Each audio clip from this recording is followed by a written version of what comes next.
হরে কৃষ্ণ, রাধে রাধে। মৌমিতা পরিবারে তোমাদেরকে জানাই অনেক অনেক শুভেচ্ছা ও অভিনন্দন। আজকের আলোচ্য বিষয়টি হচ্ছে সুখী থাকার মূল মন্ত্র কী, সেটা জেনে নেব আমরা এই ভিডিওর মাধ্যমে। শ্রোতা বন্ধুরা সকলেই একটু মনোযোগ সহকারে শ্রবণ করো, তোমাদের অনেক ভালো লাগবে। বন্ধুরা, আমরা জীবনে সবাই সুখী থাকতে চাই, তা কিন্তু আমরা পারি না। আজকের একটি ছোট্ট কাহিনীর মাধ্যমে আমরা জানব কিভাবে নিজেকে সুখী রাখা যায় এবং ভালো থাকা যায়।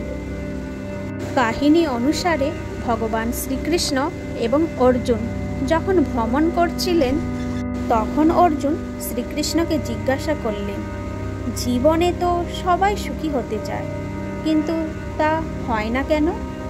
হে কৃষ্ণ, আপনি কি বলতে পারবেন কিভাবে সুখী থাকা যায়?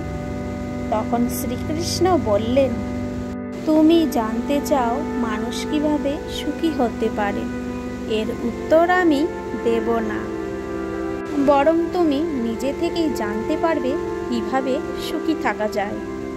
শ্রীকৃষ্ণ বললেন, চলো তাহলে আমার সাথে গেলেই বুঝতে পারবে। এই বলে তারা সামনের দিকে এগোতে লাগলেন। পথে তারা এক হতভাগ্য ব্রাহ্মণকে ভিক্ষা করতে দেখলেন। তা দেখে অর্জুনের মনে করুণা হলো। অর্জুন সেই ভিখারি ব্রাহ্মণকে একটি সোনার মুদ্রা ভরা থলি দিলেন। সেটি পেয়ে ব্রাহ্মণ তো খুব আনন্দিত হলো। কিন্তু ব্রাহ্মণ যখন বাড়ি ফিরলেন, বাড়ি ফেরার পথে একটি জঙ্গল পড়ল এবং সেই জঙ্গলে একটি চোর সেই সোনার ভরা থলিটি হাত থেকে জোর করে ছিনিয়ে নিল। ব্রাহ্মণ এই ঘটনাতে হতাশ হয়ে পড়লেন এবং পরের দিন আবারও তিনি ভিক্ষা করতে বেরোলেন। সেই সময় শ্রীকৃষ্ণ অর্জুন ব্রাহ্মণকে আবারও ভিক্ষা করতে দেখলেন। সেই দেখে অর্জুন ব্রাহ্মণকে বললেন, কাল আমি আপনাকে একটা সোনার থলে ভরা থলি দিয়েছিলাম, কিন্তু তারপরও আপনার অভাব দূর হয় না। আপনাকে এজন্যই দিলাম যাতে আর আপনাকে ভিক্ষা করতে না হয়, কিন্তু তবুও আপনি ভিক্ষা করছেন কেন? তখন ব্রাহ্মণ তার সাথে ঘটে যাওয়া আগের দিনের ঘটনাটি বর্ণনা করলেন। এতে অর্জুনের আবারও ব্রাহ্মণের প্রতি করুণা হলো এবং অর্জুন ব্রাহ্মণের হাতে একটি মূল্যবান রত্ন দিয়ে বললেন, এই রত্নটি নিন, এই রত্নটি আপনার সমস্ত দুঃখ দুর্দশা দূর করবে। ব্রাহ্মণ রত্নটি পেয়ে খুবই খুশি হলেন এবং বাড়ি ফিরে সেই রত্নটিকে একটি পুরনো কলসির ভেতরে রেখে ঘুমিয়ে পড়লেন। পরের দিন ব্রাহ্মণের স্ত্রী একটি কলসি নিয়ে জল আনতে গেলেন। সেই কলসিটি হাত থেকে ফসকে জলের মধ্যে পড়ে গেল। তখন তিনি আবারও বাড়িতে এসে সেই পুরনো কলসির মধ্যে যে রত্ন রাখা ছিল সেই কলসিটি নিয়ে গেলেন। কিন্তু সেই পুরনো কলসিটিতে জল ভরার সময় সেই রত্নটি জলের মধ্যে পড়ে গেল। এদিকে ব্রাহ্মণের যখন ঘুম ভাঙল, তখন সেই কলসিটিকে না দেখতে পেয়ে তিনি খোঁজাখুঁজি শুরু করলেন এবং না পেয়ে তিনি বাইরে বেরিয়ে গেলেন। আর ঠিক তখনই তার স্ত্রীর সাথে দেখা হলো তার। ব্রাহ্মণ তখন জিজ্ঞাসা করল, তুমি নতুন কলসি থাকা সত্ত্বেও এই পুরনো কলসিটিকে কেন নিয়ে এসেছো জল ভরতে? তার স্ত্রী তাকে বললেন, নতুন কলসিটি জলের মধ্যে পড়ে গেছে, তাই উপায় না পেয়েই বাধ্য হয়ে পুরনো কলসিটিকে নিয়ে এসেছি জল ভরতে। কিন্তু আমার মনে হলো যেন কলসির ভেতরতে কিছু একটা বেরিয়ে পড়ে গেল জলের মধ্যে। এই কথা শুনে ব্রাহ্মণ খুবই হতাশ হয়ে পড়লেন এবং আবারও পথে পথে ভিক্ষা করতে শুরু করলেন। ভিক্ষা করার সময় আবারও শ্রীকৃষ্ণ এবং অর্জুনের সাথে ব্রাহ্মণের দেখা হলো। অর্জুন জিজ্ঞেস করলে যে সে রত্ন পাওয়া সত্ত্বেও কেন ভিক্ষা করছে?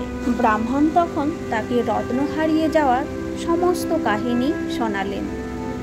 অতঃপর অর্জুন শ্রীকৃষ্ণের কাছে গিয়ে বললেন, আমার মনে হয় এই ব্রাহ্মণের ভিক্ষাবৃত্তি লেখা রয়েছে। আমি তাকে সাহায্য করার জন্য কিছু দিচ্ছি, সে কোনো না কোনোভাবে সেটা হারিয়েই ফেলছে, তাই আমি আর তাকে কোনো সাহায্য করব না। এই কথা শুনে শ্রীকৃষ্ণ একটু মুচকি হেসে ব্রাহ্মণের কাছে গিয়ে তাকে 2 পয়সা দিলেন। এই দেখে অর্জুন শ্রীকৃষ্ণকে প্রশ্ন করলেন, হে প্রভু, আমার দেওয়া সোনা ভর্তি থলি এবং মূল্যবান রত্ন ওই ব্রাহ্মণের কোনো পরিবর্তন আনলো না, তাহলে তোমার এই 2 পয়সা ওই ব্রাহ্মণের কিভাবে সুখ আসবে? শ্রীকৃষ্ণ অর্জুনকে বললেন, তুমি শুধু ওনার পেছনে যাও, তারপর দেখো কি হয়। ওইদিকে ব্রাহ্মণ ভাবছিলেন, এই পয়সা দিয়ে তো একজনের ভালোভাবে পেটও ভরবে না, তাহলে কি করব? এই কথা ভাবতে ভাবতে যখন ব্রাহ্মণ তার বাড়ির দিকে রওনা দিল, তখন সে দেখল একটি মাছ জেলেদের জালে পড়ে নিজেকে প্রাণে বাঁচানোর জন্য আপ্রাণ চেষ্টা করছে। তখন ওই মাছের প্রতি ব্রাহ্মণের করুণা হলো এবং ভাবলেন, এই 2 পয়সা দিয়ে তো খাবার কেনা যাবে না বা পেটও ভরবে না, কিন্তু এই 2 পয়সা দিয়ে আমি ওই মাছটার প্রাণ বাঁচাতে পারি। তখন তিনি ওই 2 পয়সা দিয়ে মাছটি কিনে নিলেন এবং তার কমণ্ডলুর জলে মাছটি রেখে দিলেন। তিনি ভাবলেন, পথে যাওয়ার সময় কোনো নদী, পুকুর, ডোবা দেখতে পেলে ওই মাছটিকে সেখানে ছেড়ে দেবে। কিছু দূর যাওয়ার পর তিনি একটি পুকুর দেখতে পেলেন। এরপর যখন ওই মাছটিকে পুকুরে ছেড়ে দিতে যাবে, ঠিক তখনই দেখতে পেল যে মাছটির গলায় একটি কিছু আটকে রয়েছে। মাছটির কষ্ট কমের জন্য যখন গলা থেকে সেই জিনিসটি বার করতে যাবেন, দেখলেন সেটি একটি রত্ন, যেটা তার স্ত্রীর কাছ থেকে হারিয়ে গিয়েছিল। রত্নটি পেয়ে তিনি চিৎকার করে উঠলেন, আমি পেয়ে গেছি, আমি পেয়ে গেছি। আর ঠিক সেই সময়ই সেই চোরটি ওইখান দিয়ে যাচ্ছিল। আগের দিন যে সোনা মুদ্রা ভরা থলিটি চুরি করেছিল, চোরটি ভাবল যে আমাকে হয়তো চিনতে পেরে গেছে, যদি রাজার কাছে যে নালিশ করে, সেই জন্য ভয় পেয়ে সেই সোনার মুদ্রার থলিটি সেখানে রেখে পালিয়ে গেল। এভাবেই ব্রাহ্মণ সেই মাছটিকে প্রাণে বাঁচানোর জন্য সেই রত্ন এবং সোনার মুদ্রার থলিটি পুনরায় ফিরে পেলেন। আর হাসি মুখে ব্রাহ্মণ বাড়ির দিকে রওনা দিলেন। এইসব দেখে অর্জুন শ্রীকৃষ্ণের কাছে হাত জোড় করে বললেন, হে প্রভু, এ আপনার কেমন লীলা? এত মূল্যবান রত্ন, সোনার মুদ্রা ভরা থলি, এইসব দিয়েও ব্রাহ্মণের দুঃখ অভাব দূর হলো না, কিন্তু আপনার এই 2 পয়সা দিয়েই ব্রাহ্মণের দারিদ্রতা দূর হয়ে যে সুখে পরিণত হলো, কিভাবে? তখন শ্রীকৃষ্ণ হেসে বললেন, যখন তুমি সোনার মুদ্রা, মূল্যবান রত্ন দিয়েছ ব্রাহ্মণকে, তখন সে ব্রাহ্মণ নিজেকে ভালো রাখার, নিজেকে সুখে রাখার কথাই ভেবেছে। কিন্তু যখন আমি তাকে 2 পয়সা দিয়েছি, তখন সে অন্যর দুঃখের কষ্টের কথা ভেবেছে। আসলে যখন আমরা নিজের কথা ভাবি, তখন আমাদের সব কিছু আত্মকেন্দ্রিক হয়ে পড়ে, কিন্তু যখন আমরা অন্যর দুঃখ কষ্টের কথা ভাবি, তখন আমাদের কাজের মধ্য দিয়ে ঈশ্বরের কার্যকলাপ সম্পাদন করি এবং ঈশ্বরের সান্নিধ্য লাভ করি।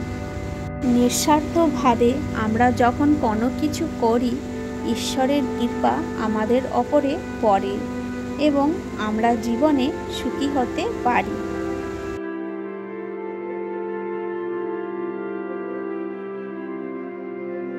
আজকের এই ভিডিওটি এই পর্যন্তই থাকলো। সকলেই ভালো থেকো, সুস্থ থেকো আর ভালোবেসে বলো রাধে রাধে।